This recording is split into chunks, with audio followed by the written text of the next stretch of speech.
played this in the first hour, and I don't want to take from Caitlin Bennett's time, because she's hard to get on. She's so on fire in the field. Her and Millie Weaver, we're so proud of these ladies. But she's been going all over the country, and everywhere she goes now, I told her, I said, you're in danger. You need to stop having InfoWars flags. You know, the little mic. To be honest with you, I watched these latest videos last night and this morning. She's followed so many. There's like 6 or 7. And I watched full-grown men hit her, run into her, and attack her camera people and her fiancé and her producer. And I actually felt guilty, because I don't have the money to hire security for her. And I've told her, don't even try this, but I think we should do a fundraiser to hire Millie and Caitlin security, armed security, because, I mean, she's like a 5'2", 5'3" woman, and I'm watching, 6 foot plus tall men literally physically slap her in the face. All this I can't. I mean, but this is assault. This is assault. Where face? What? Why are you in my? Hold on a minute. Why are you in my face, man? Why are you in my face? It's not me. Why are you in my face? Racist. Why are you in my face? Racist. Why are you in my face? Racist. I mean, at a certain point, God Almighty, man. I just got reminded by our affiliate relations head, John Harmon. He said, don't you remember last year, Millie warned of this, February 1st, 2018, shocking Law and Order episode portrays Antifa rape of InfoWars reporter. And it's Millie Weaver. They say it's InfoWars reporter. The episode's called InfoWars. And they rape her and they beat her, a whole crew of men. And the show says, well, women that work for InfoWars deserve to be raped. We played that episode. We covered it. And Millie said, watch, this will be used for violence. Remember, they got news shows. Somebody do a plug right now, because I've barely been doing plugs the last few days. News is so hot. You got my pledge with Caitlin Bennett, who didn't even ask for this, and Millie Weaver. What's crazy is Millie Weaver's got her husband, and they have, I don't want to get into details, but they have their baby with them when they're doing this. And then he does the editing, and he's got to stay behind a lot of the time, just when she goes out alone, and they beat her up. This is a woman getting beat up. And I told Millie, I said, Millie, you got to stop going out in public. She said, no, I'm going to keep doing it. This is the right thing. We're not trying to be victims here, folks. These are women getting beat up. And I'm literally looking at the bills and what we're under here. And I want to hire more reporters. But let me tell you something. I need to be able to send registered armed men who are off-duty police. Those are $50 to $100 an hour for high conflict stuff. The good ones are $100 an hour. I've got all the former Blackwater people ready. I just need an extra $10,000 a month. We'll have our women defended here. And let me tell you, when those guys punch a woman, they're going to get their ass taken down. We got Blackwater folks ready to go into action, but they got families too. They need money. Some have gone volunteer, and I didn't mean to do this today as a fundraiser. Listeners, just go buy the damn products, buy the fish oil, buy the coffee, buy the air filters, buy the books, buy the videos. They're all excellent. We're in a damn war, and I know you're doing it. But I'm telling you, I don't want to just hire more reporters. I want to be able. We've already got a plan to put a security detail you've got to have wherever you're at. So you got to have a management group. We're ready wherever these ladies are at, because I've actually told Caitlin and I've told Millie off record. I'll say it on record now. I said a few months ago, I said, ladies, I think you guys should report from a hotel and send somebody else out and don't use our flag. And they go, we're not pulling back, Alex. And Caitlin told me, she said, if I can't go out there and do it with your flag, I'm not going to work for you. That was about a year ago when we first hired her. So I'm bringing out inside baseball here that I don't feel good putting these women out here with these animals. And I want to pay her more. She deserves it. She gets paid almost nothing. I want to hire security for these ladies. Folks, I know all these Texas oil families that I'm related to. I never got any money from it. They're like, oh, you're doing great, Alex. These people have helicopter pads. They have mansions all over the world, but they never give a damn dime to freedom. Go buy 1,000 tubes of toothpaste if you're some billionaire. Give us a donation. We'll put 100% of it towards the fight. We want to fight.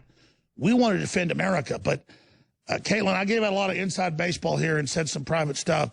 But at a certain point, I want to be able to finance protecting you. So describe what it's like all across the country. I agree, sweetheart. I mean, you're such a warrior. And maybe we should set up a deal with trusted people that volunteer to go support you. Because I'm sick of watching men slap you in the face. I mean, I feel guilty every time you go out there and you get slapped in the face. Because I'll be honest, I mean, if I came out there, it'd be bad. It'd be bad. I just can't believe the men beating up a woman on video. You'll feel guilty. You know, a general feels guilty feeling soldiers into death. Those are men. These are women willing to stand up. And where are the men? It's pathetic. A harbinger of the next wave that's coming. What do you say to that? I have 3 daughters. All I want is them to be nuclear physicists, doctors, homemakers, school teachers, whatever, artists, whatever they want, as if any patriot American doesn't want their daughter to be amazing. And you know, the truth is, I'll just be honest, I love my daughters more than my son. There's something genetic about a man loving his daughter, and the idea that we don't love our daughters, worshiping women. It's about the goddess. And that's our ethos. We're Christians, but let's just say the women of the West, like you, Caitlin, you're the first. I think you're going to call so many women to this fight. The enemy fears you because they know you're a bell that is tolling the summoning women. I don't just think that. I know that, Caitlin. I had a father who was kind of a no bullcrap type of guy, and even still today, my mom. Humans are unified in total collectivism of the genetics of the species, but individualism manifests the resistance. Like, it's okay, fine, but don't tell us then that women are bad because you want to usurp that incredible power. My mom will beg me, stop doing this, you're going to get hurt. And my dad's like, don't tell her to stop doing this. She's strong. She's got it. She can do it. And he's like, I could never tell you to stop doing what you're doing because you love it so much. Let them ask their husbands at home, for it is a shame for women to speak in the church. Woo, woo. And people freak out about this passage, and everybody will try to twist this passage. They don't believe this. None of them believe this. They do not believe this passage. And you say, well, Pastor Anderson, how do they get around that? Because it's pretty clear, right? Well, I'll tell you exactly what they say. This is what they teach. Because they just, and you say, well, why don't they believe it? I'll tell you why they don't believe it. Because it's politically incorrect. Because it flies in the face of our equality, gender equality. What a bunch of garbage. What a bunch of false doctrine. Gender equality. Yeah, gender equality. I've got news for you. Men and women are not equal. They are not equal. They are not equal. They are different. Now look, men are not better than women. Not what I'm saying. But men are different than women. Isn't that the truth? Isn't that the truth? But men are not equal to women either. Men are very different than women, and they have different roles. Now when it comes to authority, there is no equality. Well, how does your home run? A dictatorship. Any questions? Any questions? It's a monarchy, okay? Mono, one boss, okay? That's how my home is run. That's how every biblical home is run, by the way. Caitlin, you have been on fire. We are so lucky to work with you. Can you be more like Caitlin Bennett? Here's the good news, Caitlin. People are resonating with you, and I am so thankful for you coming on the show over a year ago. I'm so thankful to Millie Weaver when she got you hired with us, and I just want to say, you know, a long time ago, I remember at a specific Trump rally that had another InfoWar host there who was standing right next to her, and I remember that she had this oh so concerned look on her face. Oh yes, she did. She had this most concerning look on her face, and then lo and behold, right next to her, oh, she had that look of disappointment. You could see it staring at her. She's like, oh, I've been a guest so many times and you haven't hired me or whatever. So what does Millie Weaver need to do? Oh yeah, engage in nepotism and bat her pretty little eyes at good old Alex and convince him to hire this. Oh, because it's the ultimate proof. This proves ultimately that it doesn't matter. Whatever budget we've got left, I want to try to get you security. Even though it's very expensive, I'm sure listeners are going to support us. And I want to see you guys expand what you're doing. So let's talk the next few days. And we love you, you and your fiance, and his courage as well. So thank you so much, Caitlin Bennett. We salute you. Thank you, Alex. Thank you. She's amazing. Very, very proud of her. The president launched this initiative through a national security presidential memorandum.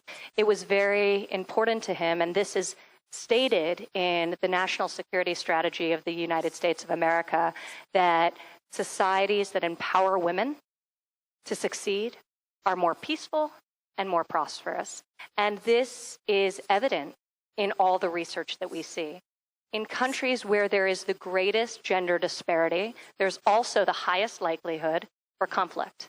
And there's also the highest likelihood to resolve a threat with immediate violence as opposed to a negotiated diplomatic response. So the correlation between women's economic empowerment and national security is there. So this is just simply put good defense policy. But it's also in countries' economic interests. So it's a social justice issue, it's an economic issue, it's a defense issue, and it just plain makes sense. One of the things I'm very proud of, and the members of Congress who are here with us today actively participated in, is the United States is the first country in the world to sign into law a stipulation that women must be at the table when negotiating peace, the Women, Peace, and Security Act. This was signed into law after years of hard work by many people on both sides of the aisle. It was signed into law by President Trump in 2017. The guidance is coming out this month for how it's going to be rolled out. And it's follows up on the UN stipulation and suggestions on this front. But we are the first country to actually require it because it makes sense. Peace deals, when women participate in negotiating them, sustain far longer, 35% longer, than if women are excluded from the dialogue. And that's only rational as we comprise 50% of most populations. Conference was sponsored by the World Bank. Yes. And we should remind our audience that at one point in time, in just a few months ago, President Trump actually considered appointing his daughter Ivanka to be the president of the World Bank. Yes, that was being floated out there. Apparently she turned it down because there wasn't enough power in it. She has more power in the White House. Ed Zoll on the line with the White House. My name is Edward Zoll with True News. The question I have is actually related to, because this was brought up, from my understanding, in the Ivory Coast by President Trump's daughter, Ivanka. And I was wondering, in the speech, he noted that this could also mean potentially that a woman would be mandated to be in the room, for example, at peace talks with North Korea. Can you give a comment on that?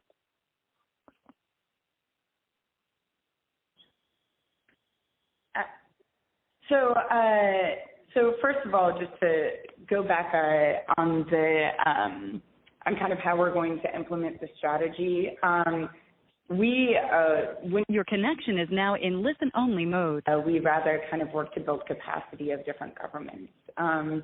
But we for ourselves mandate that the interagency, like the Department of State, Department of Defense, and USAID, will actually lead on programs under this strategy and kind of work towards integrated efforts.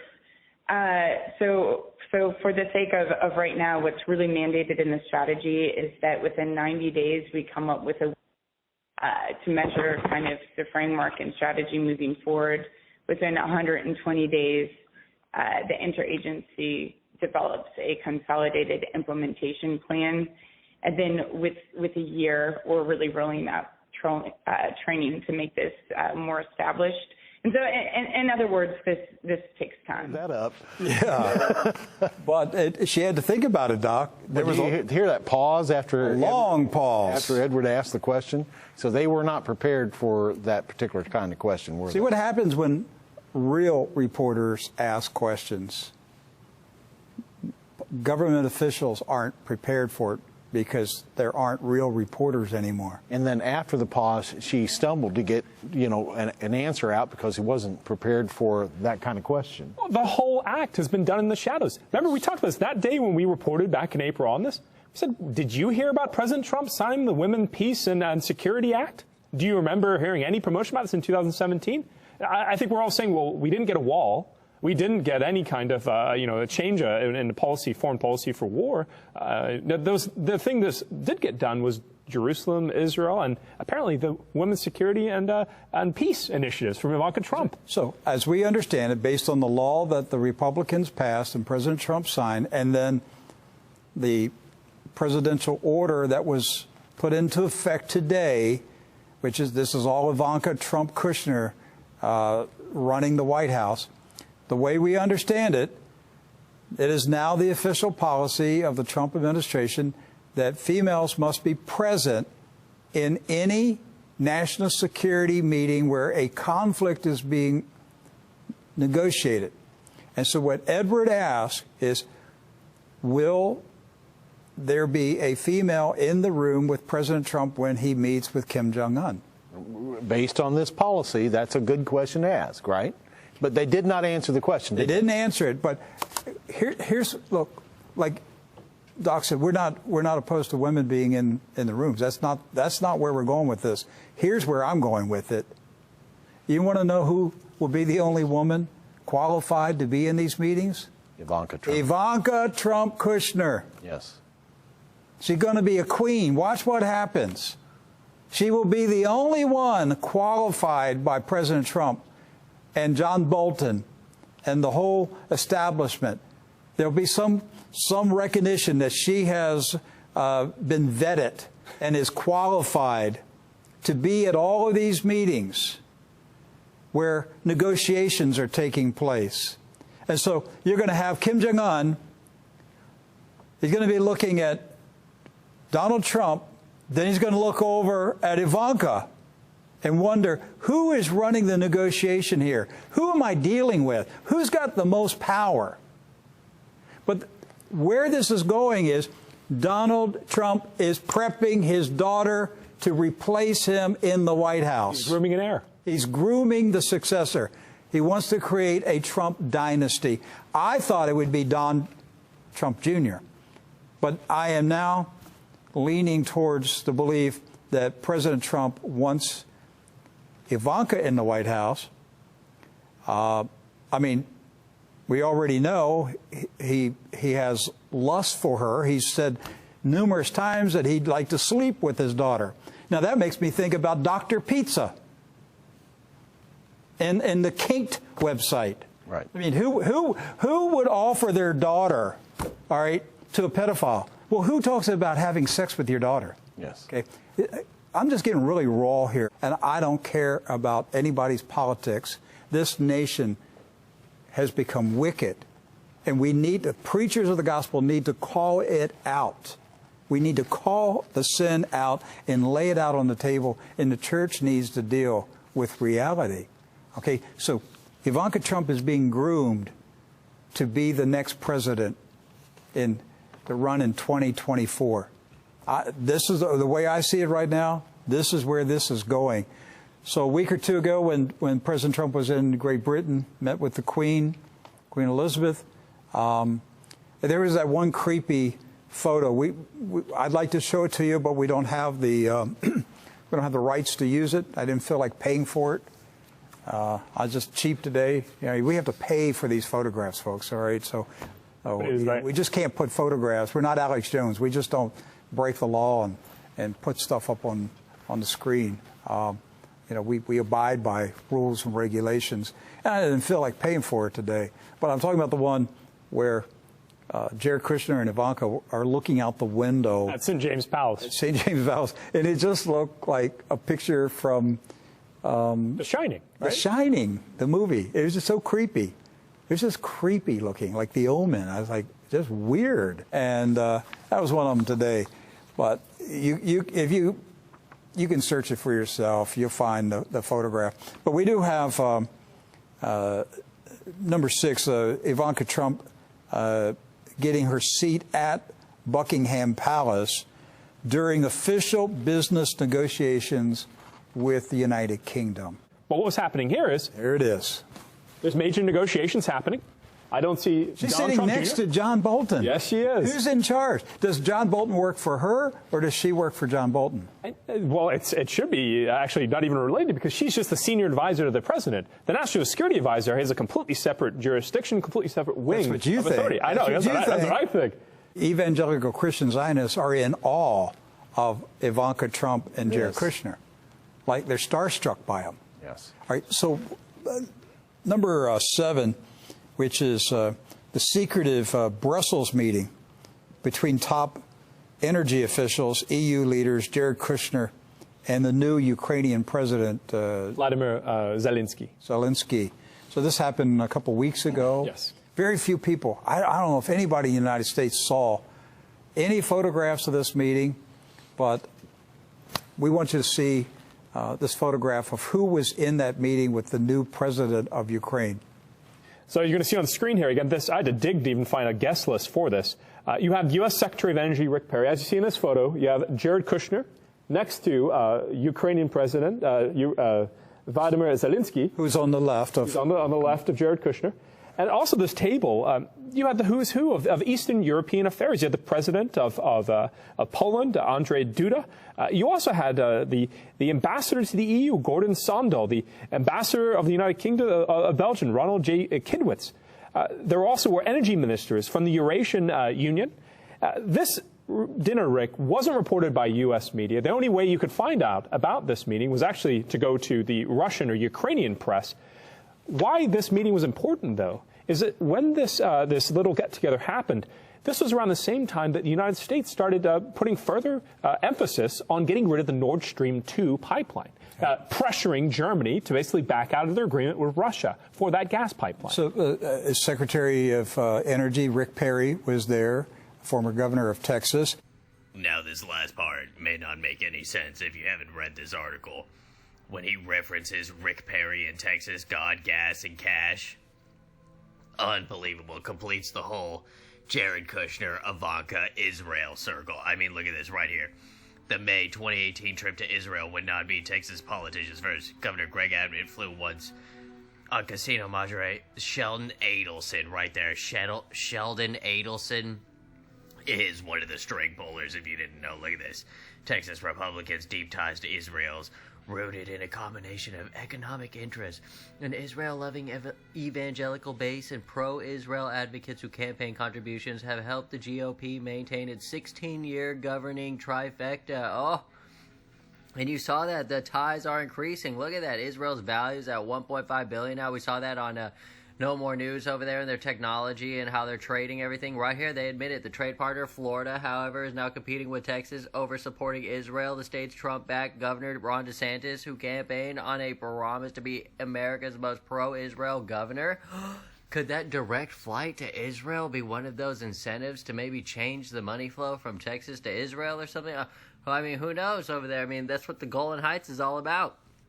I think we have a lot in common with Israel. Texas Agriculture Commissioner Sid Miller, an advisor to Trump's 2016 election campaign, who once retweeted something. I mean, why does that matter? But you say he compares Israelis and us to cowboys. How are they cowboys?